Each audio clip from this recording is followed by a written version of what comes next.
Uluslararası uçak biletleri hakkında.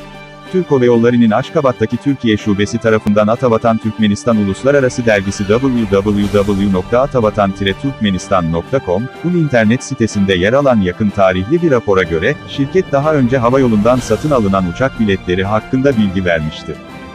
Rapora göre, daha önce satın alınan uçak biletlerinin kullanım süresinin dolması nedeniyle 30 Aralık 2021 tarihine kadar uçak biletlerinin en kısa sürede iade edilmesi talep ediliyor.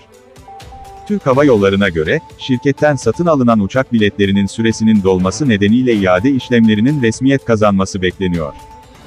Bilet iadeleri için THY Aşkabat Bilet Ofisi Atatürk Caddesi numara 82, Ofis A7-A8 Sürdürülebilir İş Merkezi 1. Kat, tel, +993 61 01 44 33 ile iletişime geçiniz. Bilindiği gibi, dünya çapında bir koronavirüs enfeksiyonu nedeniyle uluslararası uçuşlar geçici olarak askıya alındı. Bu nedenle Türk Hava Yolları şu anda sadece özel uçuşlar gerçekleştirmektedir.